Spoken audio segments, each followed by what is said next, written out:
Welcome back, Flyers Nitty Gritty fans, to Getting Gritty with It with your host, Yariv, Wolok, and my special guest for the evening, a writer of Flyers Nitty Gritty. He's been on here before, Tyler Ledbetter. You also know him as the Gunny, I believe, on Twitter. Gunny, is it? So, which I like that. Yep. I like that Twitter name. So, welcome, Tyler.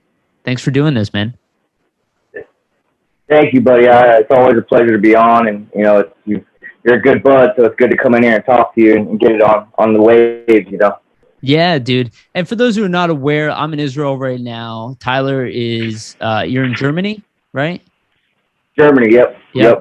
So we're doing this in a reasonable time zone, which is nice. Try to coordinate that. Tyler you're in the Marines, right? Do I get that right? Yep, I am. Cool. Yes, sir. I'm in the Marines 16 years now this month. So. Wow. Oh, my God. So that is a veteran. That is a true veteran. Yeah. Thank you for your service. I'm going to say that generic line, but always appreciate it. Bud. So, yeah, Tyler, your journey Appreciate it. Yeah, absolutely, man. For sure, I appreciate it. And, yeah, I'm excited to talk hockey with you because I don't think you've been on the podcast probably for over a year. I think it was when we were first starting.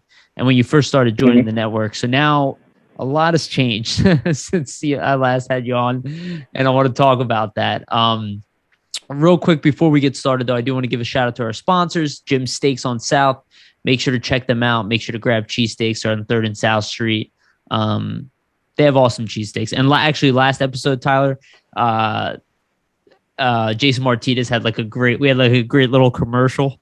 Because he was talking about memories with his father of going to Jim's Steaks. So no pressure here on that. But yeah, I love Jim's Steaks. So go check them out. I'll actually be back in the area for a little bit of leave in September. And that's my first stop. I'm going to be going over there. I haven't had a steak in over a year. So I'm excited to get over there and get me some from Jim. So I'm happy. That's awesome. And yeah, I always talk about this. They have awesome memorabilia on the wall there. I don't know if you've been there before. But you'll see John Clare and Eric Lindros and stuff just old Flyers guys are on there. So it's always awesome to see that stuff. Awesome. Very cool. Right. Well, let's get started, dude. We had some big news. This is one of two big signings that we were kind of waiting on. This one, not surprisingly, came first because there was no hints of going to arbitration.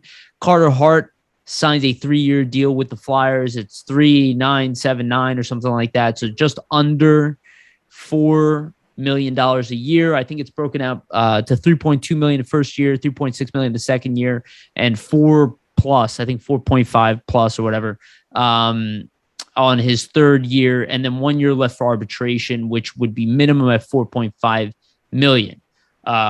If Carter Hart gets back to his game, which I believe he will, I would say that is cheap for the caliber of goaltender he is. What did you think about the signing?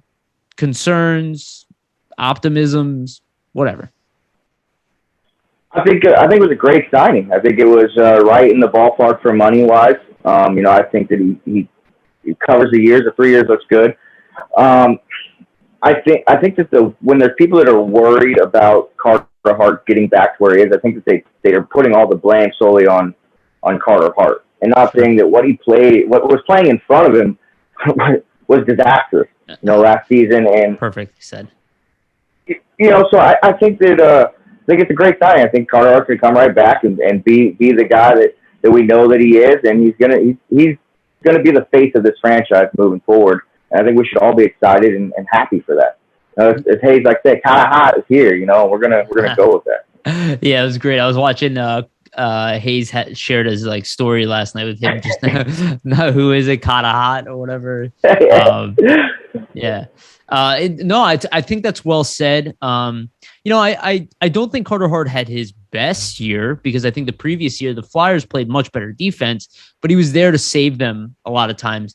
And I think this season, I brought this up quite a bit. I think it kind of snowballed for him. And I think it happened to Brian Elliott too.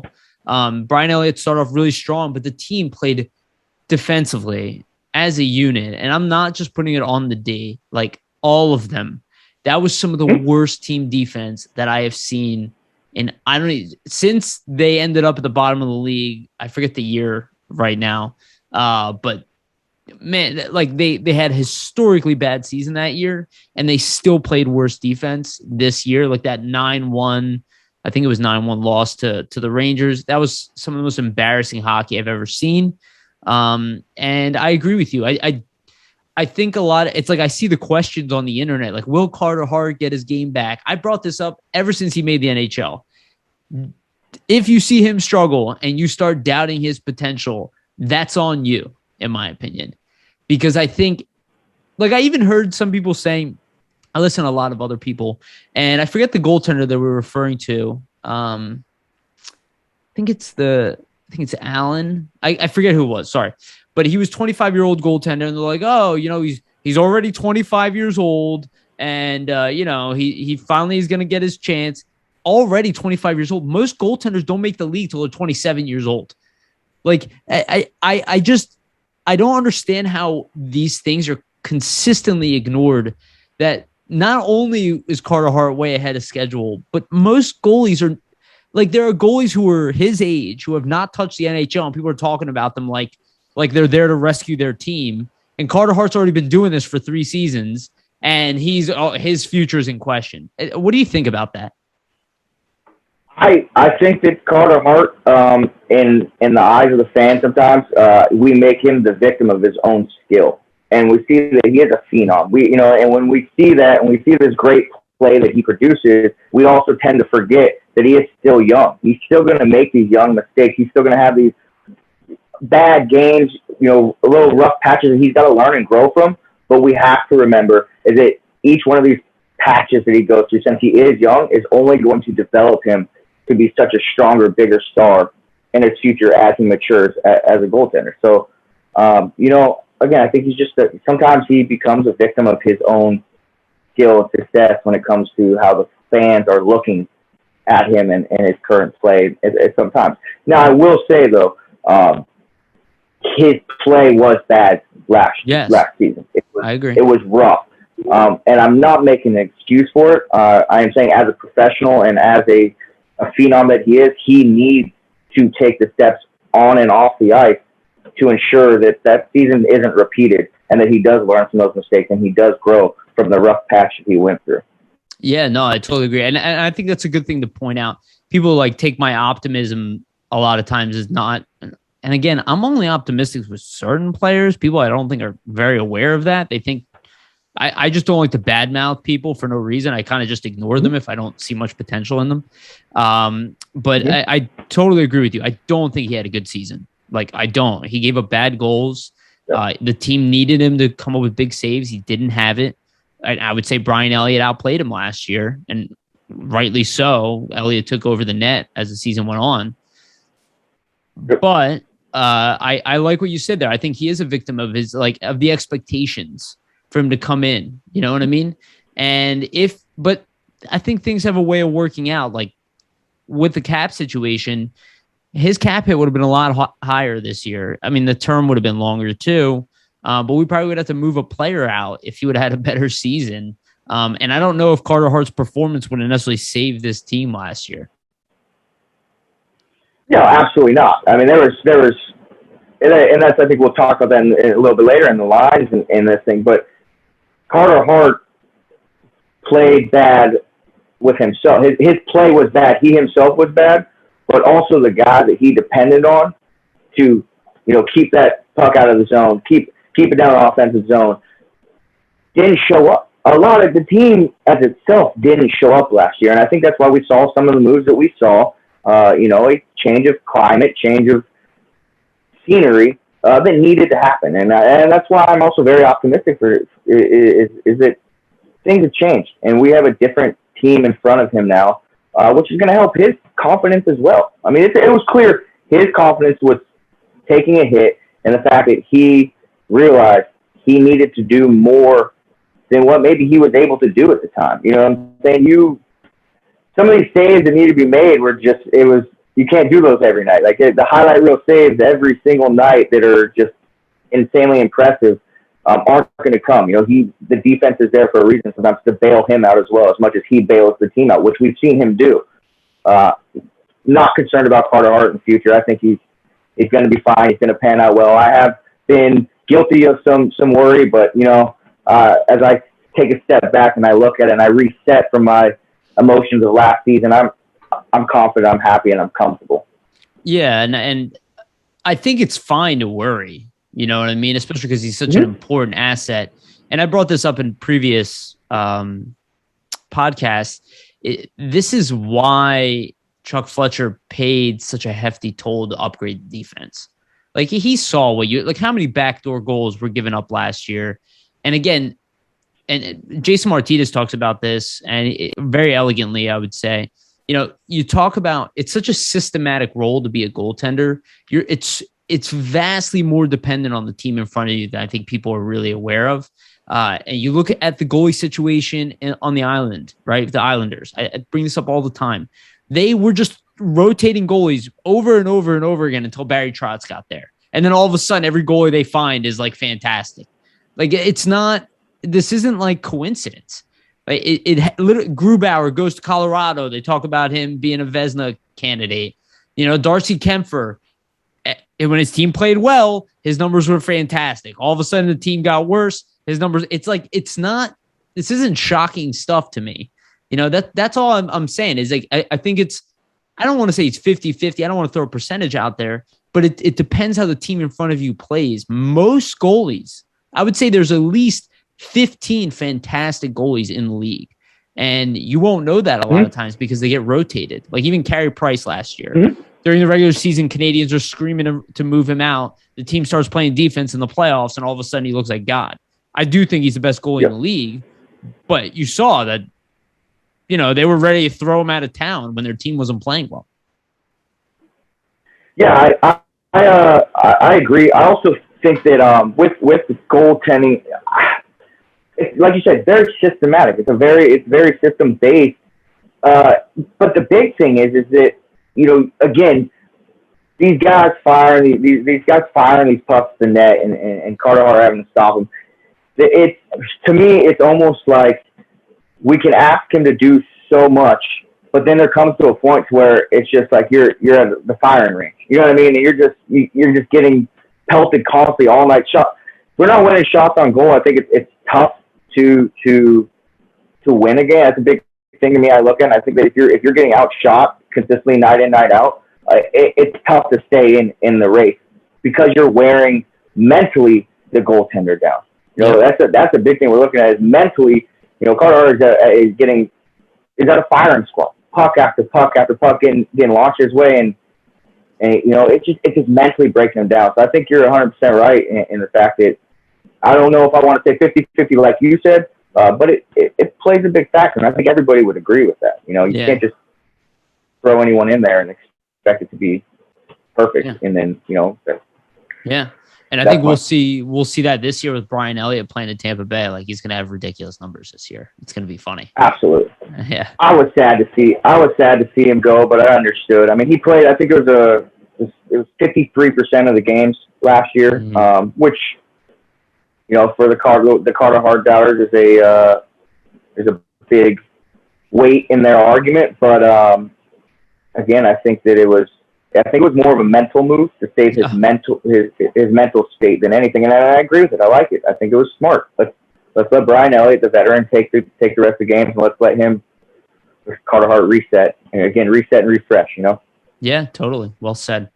All right, let's move on to the next topic. Let's talk about Travis Sanheim a little bit. Now, conversations have been going on around this. I don't think this is that complicated of a situation, but the team has filed for arbitration. So that means, one, that they believe that they have complete leverage. Two, they think they understand what they can get in arbitration.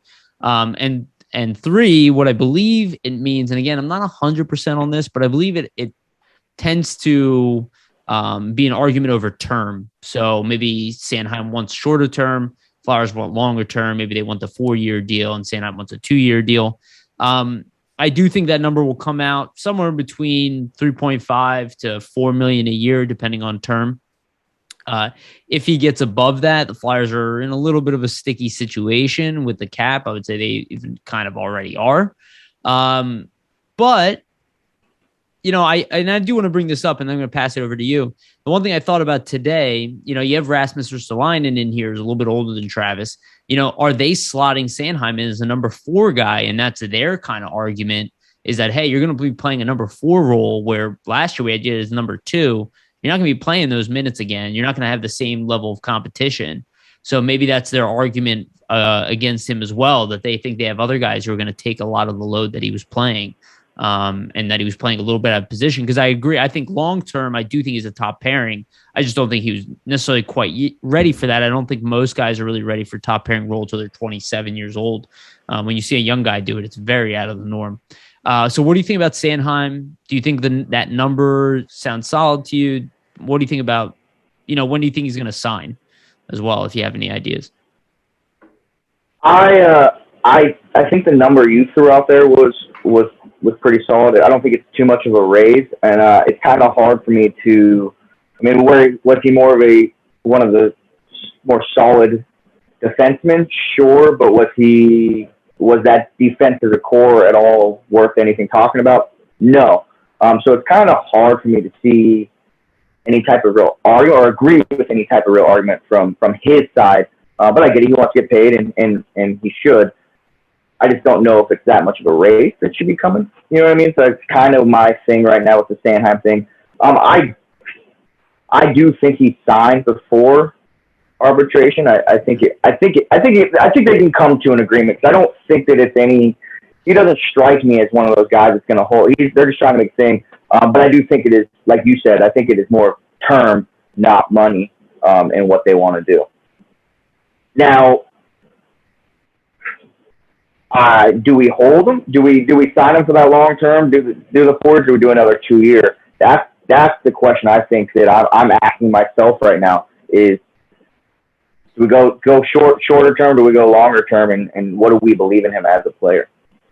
Yeah, I think from the Flyers' perspective, you want to take advantage of his down year and take him on term because, like you saw, some of these defensemen are getting in their RFA year, and these contracts are astronomical, and it almost like leads me to believe that maybe the cap is going to go up, and that the GMs know something that we don't, because I don't know how they're going to afford these high cap hits for these defensemen. Like some of these guys, they're not worth 9.7 or what 9.25 million. I mean, they're really good defensemen, but they're not Norris winners. Even Dougie Hamilton, I like him a lot. I would love him here, but I look at the not the Ristolainen trade. I'm sorry, the Ryan Ellis trade. This is a guy. Yeah, this is a guy who in the open market, he probably also would have got $7.5 to $8 million a year, and we have him at $6 million. And I'm like looking at, and I know it's when he signed his contract and all that, but it's like again, we're told we're dealing with a stagnant cap. So my assumption is that a lot of these teams are assuming the cap will go up.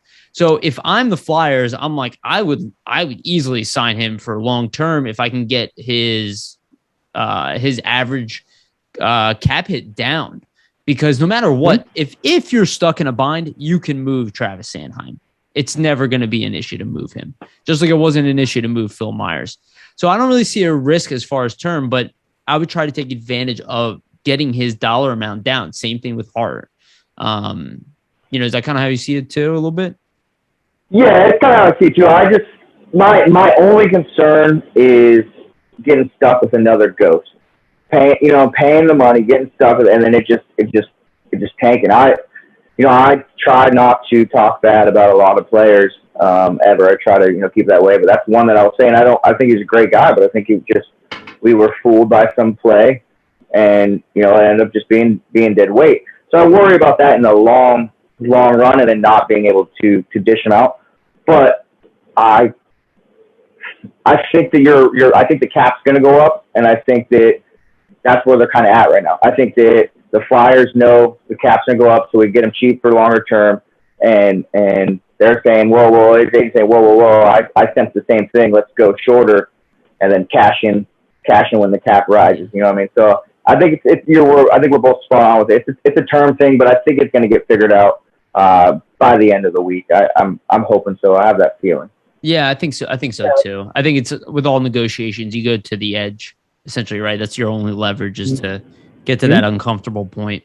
I like what you said there about Ghost. And the one thing I think about with Ghost, because I'm still in the minority. I mean, he led the team in the defense and points last year. I think the problem with Ghost, and it's not the only problem, it's not just Ghost, it's a problem with somebody like Mike Hoffman as well. Being a one-dimensional player, where you play, and I would even say Erik Karlsson falls under this category, and you see what's happening in San Jose right now. The guys who mostly play a one-way game, unless you are the best at what you do, right? And that's why Erik Karlsson, nobody questions it, right? The guy had 70 points a year, whatever. If you're the best at that offensive game, Alexander Ovechkin being, and even though he's improved quite a bit defensively, but if you're the best at that angle, you can get away with being one-dimensional. If you're not, you're now one-dimensional. And use another example. Like Mike Hoffman is one. His value has dropped precipitously every single year. People are like not trying to pay him money. He still puts up offensive numbers. That's not even a question. Just doesn't play D. Philip Deneau, he just got a big contract raise. He's a one-dimensional player. Maybe I'm wrong. I'll give that because I could see him being a guy that maybe he's better offensively than he's shown. But if he doesn't produce offensively, even if he's great defensively, that cap hit will be a burden for that team because he can't play a top 6 role. It's the same problem we have with Ghost. It's like it's great that you can produce offensively, but we can't play in the top 4. So we can't pay you that money. And it's like, I feel like that in today's game is the most important thing. And I don't see that issue so much with Sanheim. I think Sanheim is a two-way guy. But to your point, if for some reason, like his offensive game disappears, right? And it just goes nowhere, right? And he has another, which I don't think will happen. But if that does happen, then that contract becomes a burden to a degree because you don't want to pay a guy that much money to sit in your top 4 who can't move the puck. Justin Braun is an example of that, who was getting paid 4 point something million, right? When he came over here. It's a good defenseman, but he's one-dimensional defenseman, and that's why he plays bottom role now for under $2 million a year. I think that's a big element of what's going on in today's game. If you are not a two-way player and if you are one-dimensional, you better be like elite. Like I think people are in love with Cale Makar. I get it. That's awesome. I'd rather have Adam Fox. Because Cale Makar is not as good defensively. Again, I see another Erik Karlsson situation, though I will say I think Makar is probably better than Karlsson defensively. So I'm not knocking him. He's probably still going to be like one of the best defensemen in the league. Like I don't think, I'm not trying to make a case overrated or something. But I look at Victor Hedman like these are the guys who bring championships, in my opinion, is the guys who are two-way. Do you see what I'm talking about? Do you see the? Yeah, absolutely. And I'll roll back when I talked about Sanheim and his game. I do think he's a stud. I think he's a stud. I really do. I think he's going to turn out pan out to be a great two-way defender. What I was hinting at is that I think Chuck saw what he came into when it comes to this cap hell, this cap just nightmare that he is. And I wouldn't be surprised if he's kind of trying to avoid that in the aspect of just still trying to figure out what exactly does he have. Now, I think Sanheim's going to be a solid signing. It's going to flourish, and from just the additions that he made on the defense, it's going to help him a lot as well. Bring out his game. But that's more what I say is that I just think that we're seeing a different GM right now than what we had before. One that I think much more calculated. I think much stronger in the aspect of making the moves that are going to make sense long term, not just I made the move kind of to make the move kind of thing. And I think we're seeing that Pittsburgh's doing the same thing. Right? They're making these senseless moves right now that you're just like, congratulations, welcome to what we just got away from. Well, that was what I was saying on that one. Yeah, exactly. And that's exactly what it is. I think they said we got a different, completely different GM than what we had last time, and it's beautiful to see. Yeah, no, I agree, and I like the way Chuck Fletcher has handled things. I don't like grading them, but I don't think he's been perfect, but I think he's had a good offseason so far. You brought up a really good point that I want to dig into, the cap situation beyond this year, and the Flyers are in a bind beyond this year. They have to re-sign Couturier. You're not letting him walk, right? He's gonna make $9 million a year. Let's be honest, unless he has some kind of huge drop off, which I highly doubt it. You got to re-sign Claude Giroux. Their contracts are probably going to switch. Giroux will probably get 5+, and then Couturier will get 9, potentially 9+. So hopefully the cap goes up, so we're not as hampered by that. But that leaves a guy like James Van Riemsdyk. I've heard the name Travis Konechny come up as well. I don't really think the team is very interested in moving on from Travis Konechny at all. But James Van Riemsdyk's making $7 million next year on the cap, $5 million in actual dollars. I don't think it'll happen this year, but I do see a scenario where the Flyers try to ship out James Van Riemsdyk next year to try to get these deals done and get that cap space. Because right now, I think the Flyers could really use that $7 million. Not so much this year. I think this year they're going to get away with it. But next year, do you see an opportunity to move James? Do you see Travis Konechny? Do you see anybody else? And there's still a guy like Scott Lawton who makes $3 million a year. I don't think the team wants to move on from him. But if you have to pick Scott Lawton or Oscar Lindblom at full strength, it's a tough position to find yourself. And then there's a guy like Nicholas Bell that I brought up. Go ahead. I'm sorry. No, I'm agreeing with that. I don't think they want to move Scott. But like if you're in a rock and hard place, it's Oscar or Scott. I kind of, that's a tough one. That's one that you could. Today I might say Scott, tomorrow I might say Oscar. That's a really tough one for that one. But going to JVR, I didn't think that they would all three get moved. I had a good feeling that 2 of the 3 had to be moved. I think that's fair to say, and they did.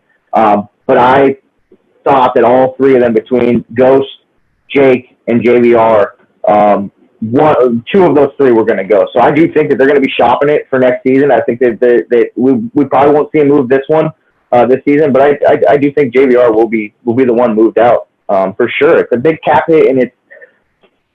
He was the big scoring power last season, but he's also in previous been a bump on the log that was at times missing, and I definitely see JVR being shopped and moved, and I think it's a move that has to be made. I don't want to see Konechny go, but I think that his name carries a little bit more weight at this point as being younger.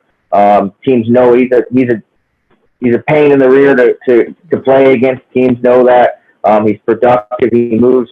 Some people want to see more production out of him, but I think he's a great asset to the team. So I think he carries more weight, but I think JVR gets moved. But yeah, and I understand why people bring up Travis Konechny. He's got a long-term deal of $5.5 million, but if he gets back up to his production, which I think he will, I can't see a scenario where you want to move on from a 24-year-old that's producing for you that was an all-star and then hanging on to a 30. At the time, he will be 33 years old with 1 year left on his deal.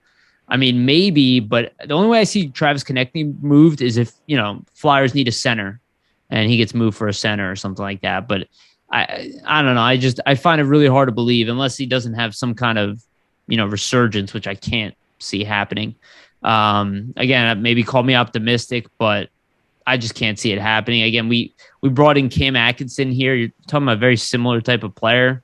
I don't think the team's interested in moving on from him. I just think, you look at Ristolainen, I don't think the Flyers traded for Ristolainen to let him walk after this contract. He is the Phil Myers replacement.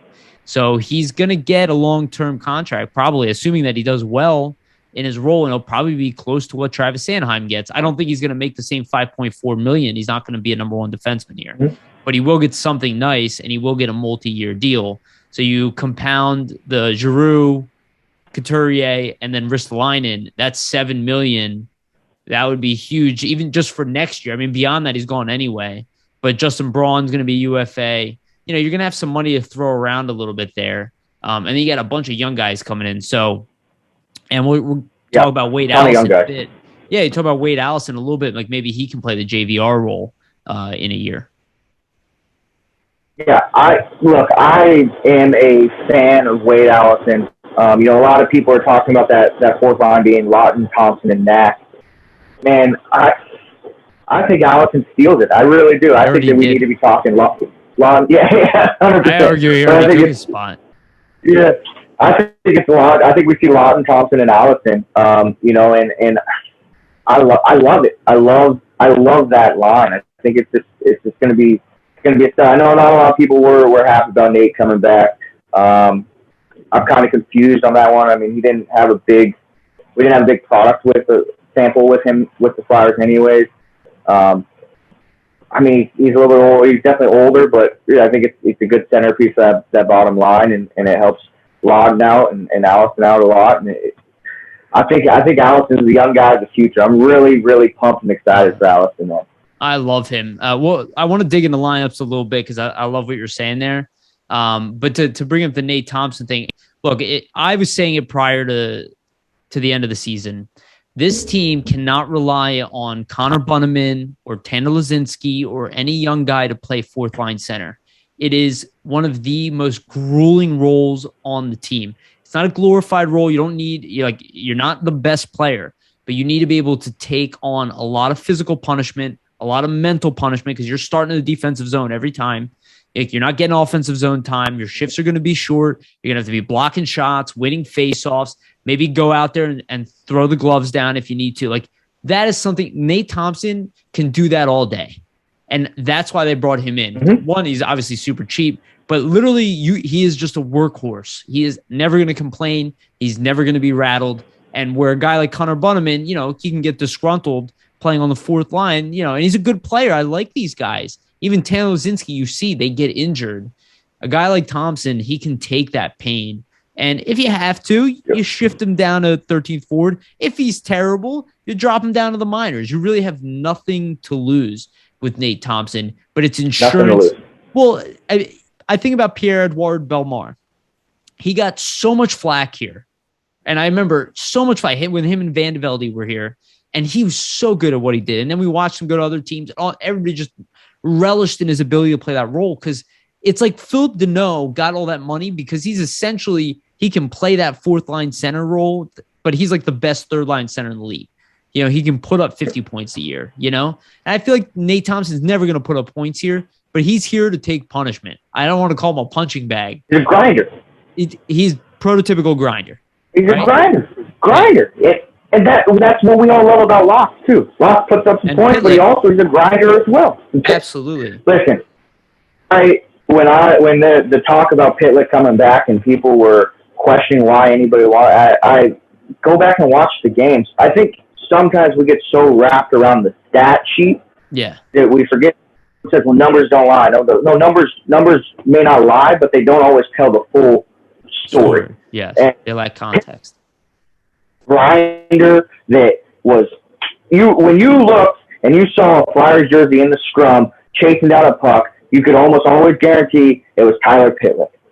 It was when he was board battling, it was always Tyler Pitlick. When other players were taking their foot off the gas, being a little lackadaisical, he was in there grinding and pushing. It's the same thing with Scott. So having Locke and Thompson together, that's a grinding line, like you said, that you need on the fourth, and I really like it. I'm very excited for it. When I thought that, I was like, it was cheap, it made sense, and it's going to make that line better. I like it. And okay, I like what you're saying. I'm so tempted to just start talking about lines all of a sudden, but I want to save it till the end because I want to dig deep into it. Because we'll start from like the goaltending out at that point. But let's talk about some young guys, and then we'll talk about a little bit of the lines. So, I mean, you kind of hinted at your answer a little bit. I'll have my answer as well. So who do you think makes the biggest jump? It doesn't have to be one person, but we got a bunch of young guys here who are developing, and now there's veteran presence and blocking them as well. But who do you see kind of making a big jump, making a larger impact? Let's say reminiscent. It's hard to say that Farabee will be that guy because he already did it last year. He already did it. Absolutely. In my opinion, yeah, I completely agree. Who do you think is going to kind of elevate his game and make an impact to the Flyers that maybe will even allow him to move the out? I think I gave my answer away, man. I'm going to go ahead and say it again. I think we see Allison is like he's going to be the Farabee of last year and the connecting of the year before it. It's going to be. I think everybody sees it. I'd be surprised if we put that poll up and he didn't win that one. Kid's a stud, looks great, hustles. makes plays. Like I'm excited to see him make that jump this year. And if I was going to be able to bet, that's where all my money's going on is Allison this year. But yeah, no, I actually think that if he can be healthy, he's going to be one of the best rookies in the NHL. He's obviously an older rookie. And the only thing that's really held him back has been injuries, and that's where the risk is with him, I would say. But as far as the physical game is there, he's got defensive awareness. He's got a great shot. He's offensively gifted. He's a perfect middle six forward. And he's got that same agitation attitude. He's like Albay Kubel plus, in my opinion, because he does everything Albay Kubel does better. And I think that's why I talk about moving Albay Kubel, because I'm like, we're right up against the cap. I can replace Albay Kubel with somebody else easily. But I guess injuries and all that aside, is there anybody else that you think that maybe could take a jump? I mean, I was gonna say honestly that I don't know if you would consider one, but I was gonna say Knack as well. Just take another step up. I thought he took a pretty big leap last season. But I think that he was kind of like the shadow was kind of casted by Farabee so we kind of missed some of Knack's progress or his jump, not his progress. We kind of overlooked some of his jump. So I wouldn't be surprised if he gets more spotlighted if he does get that spot on the roster, and we see him and make quite a big impact that people didn't realize that he could produce. If that makes sense, man. I think those two would be my two to keep an eye on. Is Knack and Allison for sure. No, I was impressed with Knack last season. I think that's well said, and I keep picking on Knack, but it's not because I don't think he's good. I wouldn't be surprised that I want to move him because I'm like, okay, we traded a bunch of picks away. Can I get a second round pick for NAK? Because I get cap space and a second round pick. I move out a young guy, but I can replace him. But if he doesn't move, I think he's definitely being rotated in the lineup. And a guy like Lazinski missed a bunch of time last year. So is he going to play in the NHL? Is he going to start in the minors? So many questions at this point that like, I don't know exactly what the bottom six is going to look like. And it definitely gets interesting for me, the breakout guys. I think everybody's forgetting about Frost. And maybe you're not, because I noticed you said Lawton on the fourth line. So Frost is a guy, I think his injury will set him back a little bit, but the skill set is just so high that spot is now open on the third line. So if he's ready for it, and he was pretty close, he wasn't that far away from it, but he has to play better team. No. Go ahead. You want to jump in? You want to say something? You're giving the spoilers away, man. No, I think I guess I left Frost out in that aspect because I think that he. Sometimes I kind of already. I think I know what I get out of him, and I think he's great. So I think I forget that he hasn't really had that breakout spot that we're still waiting for. I just think he's great, and the injury is tough. But I mean, he's a stud. I mean, you can't say he's not. I mean, watch his game. It might be a small sample size, but he's a great player. So you're giving so much spoilers away with my line. But I would say in my four, Knack, Allison, Lazinski, and Frost are you could bet on one of those four, and I think that's where the breakout star is going to come this year. That's going to be. I'm still weighing towards Allison. I think that we see some pretty magical things come from that young man this year. Absolutely, I totally agree with you on Allison. I mean, he's on my list. It would be like Frost, Allison. NAK, I think naturally will take a jump. I think he had a down year offensively, but I can't see that lasting. He has NHL skill set. He's a grinder. He's an agitator with two-way upside. Reminds me of Ryan Hartman, actually, who was traded for Pitlick, right? Very similar type of player. I think all these guys have value. Another guy that, two more guys. So I do think Cam York is pretty much NHL ready. I think Yandel is now blocking him. That's why I mentioned that earlier, which I think is absolutely fine. I have no problems with that at all. In fact, I think that's probably better for the team overall because somebody will get injured. But I do expect York to look vastly impressive in the AHL. And I expect him to be by far and away the best defenseman down there. Maybe with Zamula, kind of in that wing as well. The other guy, and this is one that I've been thinking about lately, and maybe I'll be off about this, but Tyson Forrester is a guy in the past. our prospect pool, and I guess I do want to give a shout out to Jay O'Brien. I just don't think he'll play for the Flyers yet. I think he's going to take more time at college. But in the past, a guy like Tyson Forrester, what he did in the AHL last year, putting up goals at such a young age, it's pretty rare. If he jumps again, I'm not saying he's going to make the Flyers, but I would say he's going to be playing for the Phantoms. I would say he might get a chance with the Flyers at some point. I don't know if his defensive game is ready, but the kid is big, strong, and has probably the best shot of any prospect in our system. I just think it's very interesting that he's a first-round pick talent guy and that nobody's talking about him making the team. And I don't think he will because he's got a lot of guys in his way, but I could see him making another jump. And then, obviously Zayd Wisdom was very impressive, and that's a guy that I think Flyers really want to slot in their bottom six in the near future. But I do think that Tyson Forrester is a very, very interesting player. Yeah, I didn't mention York purely for what exactly what you said. I think he's blocked. I think there's a block right now on that one, which it's nothing against him or his game. I just think that's just how it's working. They brought it in as insurance for that. Yep, and same thing with Forrester. I just think that I don't think people are forgetting about it. I think that people just understand it's kind of a log jam. There's kind of a log jam right now, so we may not see him this go around. Maybe next. Another one that I think coming up that's young, and I really like Wyatt Wiley. I really like Wyatt Wiley a lot. I think that if we're talking jumps, not at the NHL level, I think we see him. He plays the right make side. A big also. Jump. Yep, exactly. So I think he just needed a little bit. He just needed a little bit more time, a little bit of size.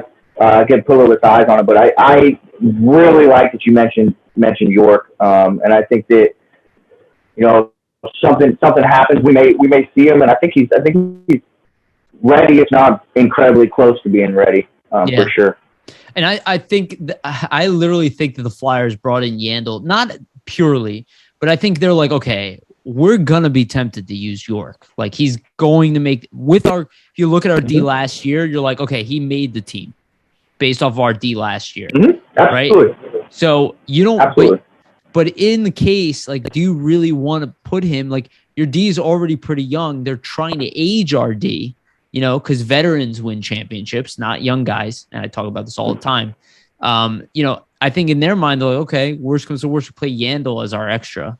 You know what I mean? And if York is ready, he'll take it. But why even put him in that pressure? Like, let him go and play in the AHL. And that's the more conservative approach. I don't think it's 100% necessary for York.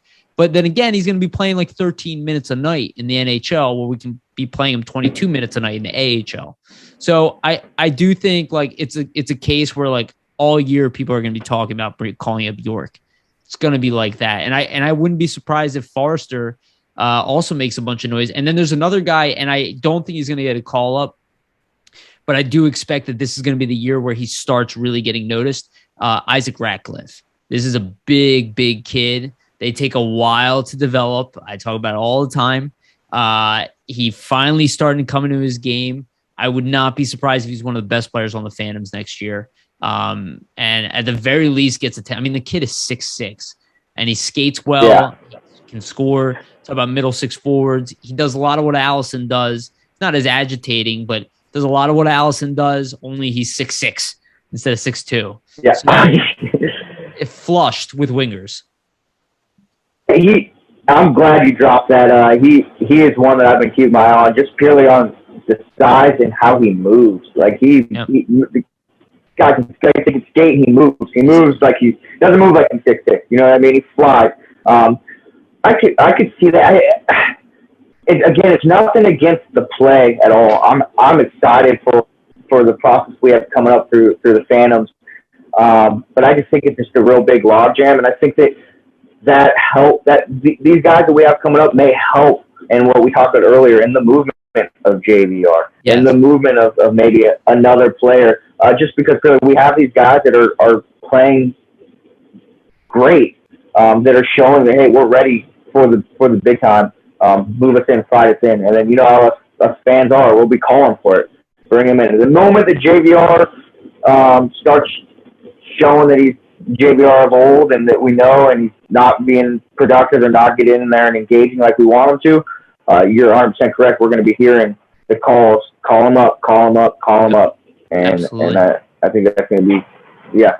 I'm glad that was a good call on that one. I like that. And just to give JVR a shout out, I do want to say he played very well last year. Of all the players, especially in the beginning of the year, he was a hungry player. Does he fall back into, going streaky and not physical enough? I think the Flyers are banking on him to play physical, and it'll be easier to move him. I do think he's part of the leadership group and all that. And that's the argument that I saw is like, oh, why would they move? He's part of the leadership group. Why would they move Jake Voracek? I don't think that's necessarily what they're married to at this point. I think they have a lot of guys in their mid-20s. I think they want to move.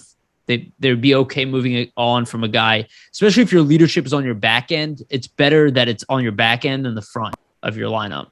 Like the leadership on D has now been resolved. And I think a guy like Ristolainen's probably here to stay. The top four is locked up. You can swing in young guys in the bottom pairing.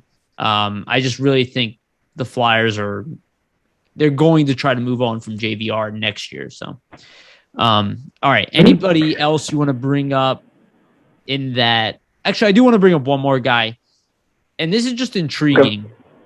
I don't know if this will be a breakout year, but I'm just extremely intrigued by this guy. And I'm sure I could go off about a bunch of other guys as well. Like I mentioned, Jay O'Brien. Well, who knows? He might make the NHL next year for all we know. He NCAA player, so it's tough with that. But Samuel Erson. Now, this is a kid who's a little younger than the other goalies. I think he's the same age as Ustimenko, if I remember correctly. Ustimenko didn't miss the whole year, but Samuel Erson was ahead of Ustimenko and Sandstrom in his development, and he's younger than Sandstrom, I think by a couple of years. I don't think necessarily he's going to be like the number 3 guy. I think Sandstrom's going to be relegated to that, but I would not be surprised if Samuel Erson comes in here and just steals the starting spot on the Phantoms. He was already one of the best goaltenders in the Swedish league, and he's already playing against men, and he did that at like 22 years old. So this is a guy, though, I think there'll be some adjustment, but probably a better goaltending prospect than we realize. More upper echelon than we realize. I think it's gonna be. That's one thing that is very intriguing with the Phantoms roster this year is the goalies down there, and it's kind of fun to see which one takes it, which one comes steals it. But I think you're right. I do think that he comes in there and steals that, and I think it's a comfortable position for us as Flyers fans to look at and see that like got another young stud down there that's playing great against, like you said, men, adults, grown men, and playing well. So I'm excited for that one as well. Another one I was going to say is I like Linus. Linus, I like him. I don't know what it was. I don't know if it's the name. I don't know what it is, but he's just a name that stands out to me that I'm like enjoying to watch and see what develops in him as one of our young prospects as well. You broke up for me there. It was Linus Sandin. Is that what you said? Yeah. Well, he's of age. The thing with him is that he's I think he's 24 going on 25. He might be 25 already. Mm-hmm. But he is pro ready physically.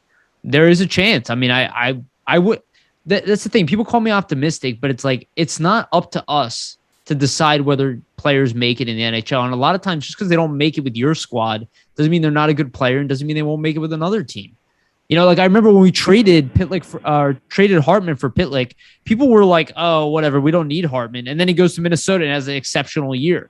It's like people just they think because there's like a struggle or a down year that these guys they're done. And I never see that. And I agree with you. I think there is a chance Sandin. I mean, his brother is a former first-round pick. I don't think the Flyers brought him over for nothing. And again, I think they saw him as a fourth-line guy. And I think they brought in like Jackson Cates also, Noah Cates' brother. There's a guy like we don't even talk about. I have no idea what role this guy's going to play. They're in their mid-20s. No. These guys are, they're in that make or break period. They're not in their early. They're like the point where they can start playing pro hockey full time. So it'd be interesting. It'd be interesting what happens with Sandin because I would say if it doesn't work out this year, either he goes to another team or potentially maybe he goes back to Sweden because he's probably going to be a better player there and get paid. So I don't know. I think he probably goes, realistically, I think he probably goes back to Sweden, but there's something about the guy. I just like it. I just like following. Like I said, it might be the name, Linus. I like the name. I don't know what it is, but I really enjoy. He's just one of my ones that I just am going to be following and keeping an eye on. Yeah, and actually, let's bring up another Linus because this is again, I could go all day about these guys. We have so many young players. Linus Hogberg, he's another player who he had really good success in the Swedish league. He did decent for the Phantoms this year. Could also have an elevated role. He's also really young. It's like we don't know how these guys develop. Like I don't know if he's going to develop, even though it'd be a top pairing in the AHL at a young age. It's still impressive. So we'll see. We'll see what happens. Though I do think I think Cam York he's going to create some problems for these young kids to take his spot. So absolutely, I think it's pretty hard for any of the younger ones to knock Cam York off of that next spot. That's for sure. We agree there 100%, bud. Yeah, totally agree. All right, so let's move on to the last segment here, and let's talk about the lines. This is the fun part. I'll let you go through your lines first because it looks like you put some together, and I'll just kind of respond to you. So we can skip goaltending because we know it's going to be Hart and Jones. Like, that's obvious. Yeah. But I guess the question for you is who's your number 3 rolling into the season? Ooh, that's tough. I mean, you go, man, now you got me really thinking on that one. I really hadn't thought about the number 3 goalie too much as I was so focused on who was going to fill Moose's spot. You know what I mean? I was like, oh, where are you going? And talking about Jones, we got a lot of flack about that. You know what I mean? A lot of people weren't too happy about it. He played awful for San Jose, I think. But I think we forget that he was playing for San Jose. You know what I mean? It wasn't a great team by any means. Defensively, a team. Irresponsible defensively. Team. Like us. Very irresponsible defensively. Yeah, no, exactly. It was almost like a mirror, very similar circumstance. I'd have to throw that one back at you and ask who are you going with in your third on that one, man? That's a good question that I wasn't prepared for. I should say I haven't really worked it out in my mind on that one. It's all good. It's all good. Honestly, I think it defaults to Sandstrom because of age. I think Ustimenko missed a year, so it's unfortunate for him. Otherwise, maybe he would be a number 3 guy. It'll be determined during camp, but I do think, like I said, Erson is probably going to steal the show in the AHL. I think there's a chance of that. So I think it'll be like, I think Sandstrom will be the starter in the AHL, but will probably be the number 3 guy by default, just being his age and time of development and the fact they had a pretty good season last year in the AHL. So, and I wouldn't be surprised the Flyers bring in another veteran, like a 30-year-old guy to play in the AHL and slot somebody down to the ECHL. I don't know what they're going to do. I could even see Erson starting in the ECHL. They did that with the other goalies. So I could see that position too. It's tough to say. That's why it's kind of a curveball because you're like, I have no idea. Without Alex Lyon being here, he was the default, and now it's like I would assume it's Sandstrom just by age. Yep. With Lyon leaving, I think you're right. I think it is Sandstrom, but I think any we could see any 3 of those really battle for that third position, and I wouldn't be shocked that if either of those 3 down there they roll into or slide up into that third position for us. They all have pro experience, right? And that's what I was saying about Erson. He's already playing against men, so it's not like you're bringing him in and he's never played against adults. He was already playing with some I wouldn't say AHL level talent fully throughout the Swedish league, but they have some AHL level talent there, and they have some very good young players there too. So I think I wouldn't be surprised if he gets a look. All right, let's talk about the D, and I think this is the more fun part. Give me your top 6 and how you see it right now, which I think is probably easy to. Let's not do top 6. Let's do 7. Yeah, let's do 7. Yeah, we do. I think it's obviously it's Kobe and Ellis. Obviously, we know that.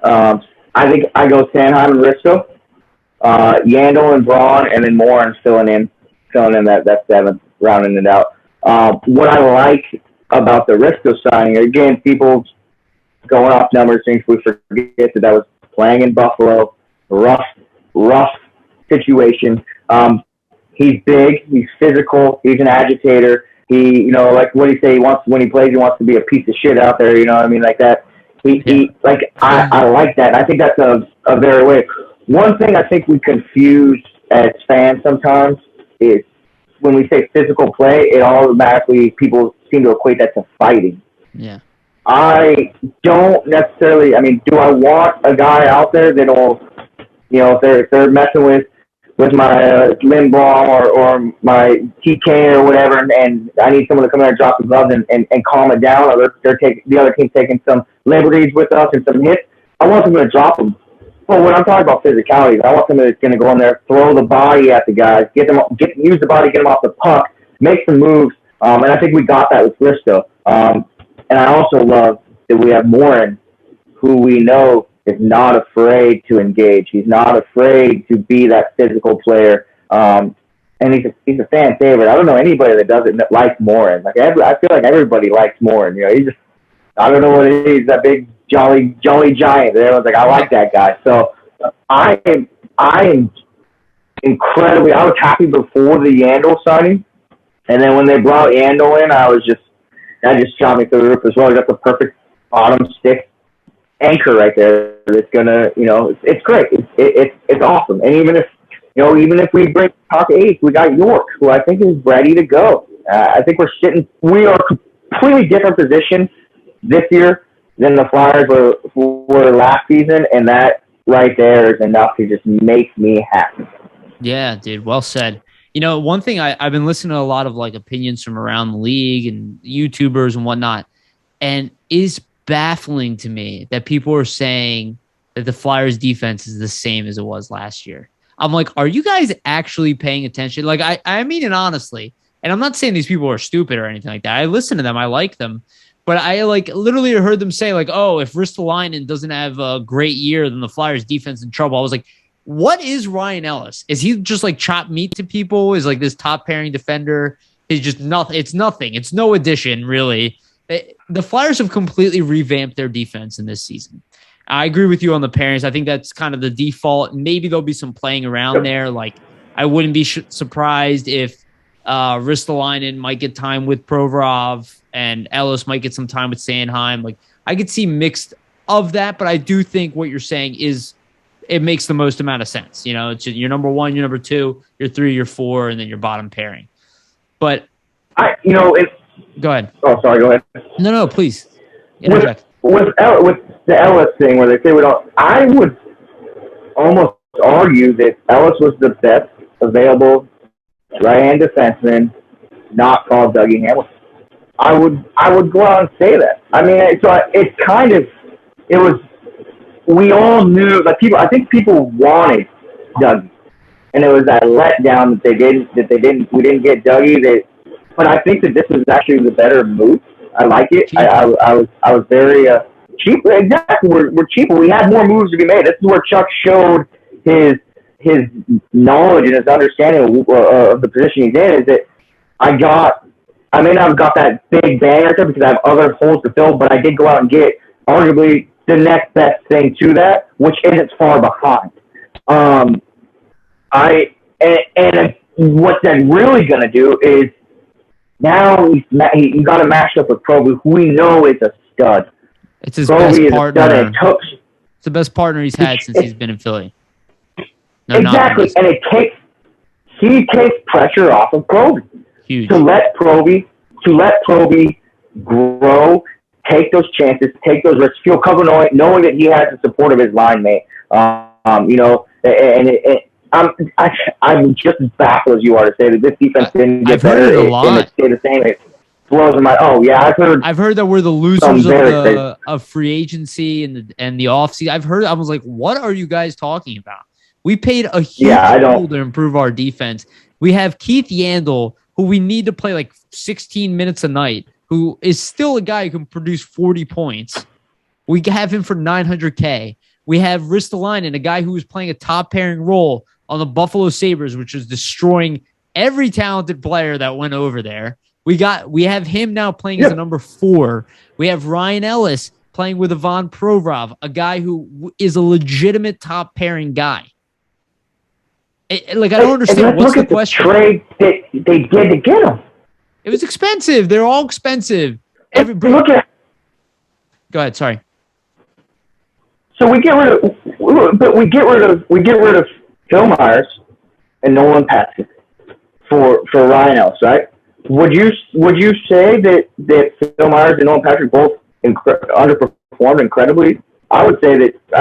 I would say they both last year. Nolan Patrick easily. I mean, but I would actually make the argument that maybe the two of them were the biggest underperformers of last year, relegated to expectations. Maybe even I think Phil took a step back, a large step back. Yeah. So we got rid of him for, like you said, the best pairing that Provorov has had since he's been in Philly. And while doing that, Chuck was able to keep that 13th overall to be utilized later on for another hole. It was a fantastic deal. It was a fantastic move, and I'm blown away at the negative that we see on that. I don't get it. I don't get it either. I think this is the deepest the Flyers D has looked in a very long time. Legitimately, it's got the right mix of veteran and young players in there. And then you have Sam Moran, who's a number 7, who is a guy who brings every bit of physical aspect that this team needs as well. There's an injury to even Ristolainen, right? You have Sam Moran, who's still mean. You still have Justin Braun, who's a leader. If there's an injury to Sanheim, you can roll up Yandel. You can call up York. It's like, I don't know. Even there's an injury to Provorov, God forbid, right? You have Ryan Ellis. If there's an injury to Ellis, you can roll up Ristolainen and roll up Braun and then call up York. It's just like you have so many options. We did not have this last year. It was like we had gaps of young guys. And again, with Ghost being a one-dimensional player, he's not a guy we could rely upon, unfortunately, in the top 4. So it's like, he was great for a bottom pairing role and power play time. But in an injury, we kind of screwed us because you can play him physically and hurt our team. And with Ghost, he was, like you say, he's a one-dimensional player, and he was his confidence had taken such a hit that he turned to forcing play. He was always constantly trying to force that play to get that confidence back or to get a little bit of the heat off of him. And it was constantly hurt. And we were, going to another trade we're talking about with that Ghost trade, that second move that was made. People talk about how we got nothing in return. We gave up 2 picks and Ghost for nothing in return. There is such thing as addition by subtraction. And by clearing that cap, clearing that roster spot for a guy that at the time could have been a York coming up that played better, that's not such a liability, again, it's a great move because he cleared waivers last season. Nobody even wanted him. Nobody wanted him. And it showed the value of him in the league this year that we had to give away a pick for someone to take him. But we gained in the fact that we got the cap space and we no longer have to worry about his sloppy play. And I don't want to talk bad about Ghost. I don't think he's a bad guy. I don't think he was a terrible player by any means. I think that his confidence just took such a hit that he was trying to force too much to get back to where he was at. And I think he's one that I believe changes scenery may help him out. I don't know if it'll come back to bite the Flyers as much as some are saying, but I think he'll be all right in Arizona. I don't think it'll. I think biting us is not even in the question. I mean, we needed the cap space. You talk about everything we talked about before this. We had to reallocate assets. Yandel was brought in to do what York does at a vastly cheaper cost. Yes, we paid money to move, or we paid picks to move him. We have an insane amount of young players here. This will not bite us. The only thing that'll probably happen is that Ghost will probably rebound, do well in Arizona. They'll put up points there, and people will be like, "Oh my God!" But that we should know he led our defense in points last year. Again, this is being a one-dimensional player. Like I even guarantee you, a guy like Mike Hoffman doesn't have a lot of trade value either. Because being one-dimensional, unless you're going to a playoff run, like Eric Gustafsson, like he puts up points. He was still just worth a 7th-round pick, and that's because he was a $3 million player 1 year left. Like being one-dimensional, you're screwed. It is what it is, man. That's the league we're in today. If you cannot play a two-way game, you're not part of a core. So that means you're movable and you can't hold cap space anymore. All right, let's move to the forwards and let's end on this. Yep. All right, give me your forward lines. All right, so I got top line. I got Lindblom, Coots, and Atkinson. And I think that the Atkinson addition is. You say Lindblom, Coots, and Atkinson? Yeah, I'm putting Lindblom. Oh, okay. Yeah, I'm putting Lindblom, Coots, and Atkinson. And I think where people were they were a little confused about the Atkinson side or trade. They're like, whatever. Here's the thing: he's a shoot first player, which we have been missing for a long time as Denver. But we have a ton of playmakers. Our guys love to make plays. And I think that was a big thing with Jake is that he was a great playmaker, man. The guy could make a play, but we needed somebody that would take that fire it at the net. Also, what I think a lot of people are forgetting is that the man, I think he led the league or was tied for shorthanded goals. And our penalty kill was atrocious. And he's going to get out there and now match him up with someone like Hayes that can rag the better than anybody out there. And it was a super percent. I think I am very high. Actually, I said it. I tweeted out. Atkinson's my jersey. I'm buying this year. I'm rocking it, and I'm happy. I'm excited for it. That's awesome. The jersey ordered. My second line, I got Farabee, Hayes, and TK. That's really a surprise. I think that's I think there's chemistry already there, and I think that's a fun line to throw out there. I think Hayes makes I think that injury really weighed on him last year. I think it was remember, real quick, I know I'm on a tangent, real quick. We got to remember that, yes, every team dealt with the same thing, but every team gets affected by no camp, short season, short off season, the breaks and all that stuff. It affected everybody. I think it affected Hayes. I think the injury stuff. Once you bounce back from him. For sure. The injury, I think, is definitely. Yeah, I think that's wild, man. That's wild. It's a wild injury. But I think that Farabee, Hayes, and TK line is going to be nasty. I think it's going to be a nasty line this year. And then here, you kind of were my spoiler on this one. I got JVR, Frost, and G on that third line. And I really think that I think Frost is going to do the big things. I'm comfortable with putting him there. I really like it. I like Frost. I think JVR is going to. I think it's going to look like he's going to have a down year, or regress a little bit from last year because he was such hungry scorer or scoring output last year. But I think that when there's other people putting up points, he takes a step back and kind of does what he's known to do, just kind of cherry pick in the front, put him in, do that kind of thing. And then my last line is Thompson with Lawton. And either, I really think Allison moves in there and takes it. But I wouldn't be surprised if Knack holds on. If Knack starts it off on that bottom spot down there. Yeah, okay. It's interesting that you went with Lindblom on the first line after last season. That though I'm prior to last season, prior to cancer, I don't think anybody would have questioned him playing first line. So I see why you did that. It would be a very interesting and defensively savvy line, actually, that top line. So the way I see it, I still see G playing top line left wing with Coots and Atkinson. I do see that as being an option. If not that, then I see TK taking that role. The second line, I think, will be Farabee and Hayes. I do think there's a complement there. I do think Allison will get a look on that line as well, though I don't expect him to play there. But I do expect that to be something we see of Farabee, Allison, because they played well together last year. I could see those two wingers being put together at some point.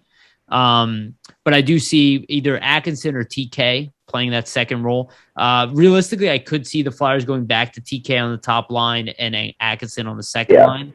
I just think with Atkinson being better defensively, there's an interest there to maybe put that as like a legit top line. Plus, Giroux hasn't had a shooter in a long time. Like he hasn't had a guy who is a pure shooter I would say the closest thing we've had to that is Scott Hartnell, and he's not a pure shooter. But we haven't had a shooter with him for a while. So I do see that top 6 combination. The third line, I think, gets interesting. I do think Frost should be started there with JVR, and I actually see Lindblom maybe playing there. It's very difficult for me because I'm like, okay, I don't know exactly because they're going to work this because Lindblom is not a 4th line player. He's a top 9 player, 100%. I would argue with health all the way, he's top 6 forward. I think he's awesome. So I don't know exactly what's going to go on there. Maybe they shift Farabee over to the right is another guy I thought. Move up JVR, shift Farabee over to the right. Again, I'm throwing out ideas because I don't know what it's going to be. And then the bottom line, I could see Lawton playing bottom line left wing. But also at the same time, I could see Frost starting off at the AHL and Lawton starting off as center. I don't know. I could also see a case where Giroux plays center. I don't even, because the amount of wingers we have, I don't know what's going to happen. I really don't. But that's kind of how I'm guessing at this point. Go ahead. You want to step in? Yeah, no, I actually like that. I think I don't know if I see. You said JVR moving up to that top line. No, JVR will be third line.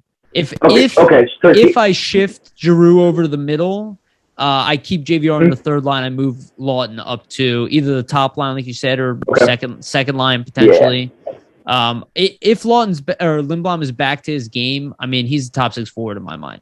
Defensively, he's one of the best defensive wingers in the league, and offensively, he can obviously pack in a punch as well. It's just, is he ready? Is he physically ready? That's my only question. Yeah. Did he get his legs back? I mean, if you could see, first off, what an amazing accomplishment. He played in the same season. He played in the same season. Crazy. And so I think that's all played a big factor for me, and why I left him up there on that top line. Only because I think that he does come back. He looks great. I mean, I saw the Ghost wedding a picture they're showing. Guy looks great. Looks like his size is back. Looks like he's ready to go. Again, like you said, we have all these wingers that just they're in a good position. They can mix and match. They can plug and play. Yes. And I think the big thing that we're not counting, the stat sheet doesn't ever show, is the chemistry. I think all of these guys have quite a bit of chemistry together. They all seem to get along quite well. Everyone's joking about it being, the Hayes squad coming back together and all this. I'm okay with that. The thing is where we see success is when they're having fun. They're having fun together. Yeah, they're out there willing to lay the extra. The big thing is my military experiences.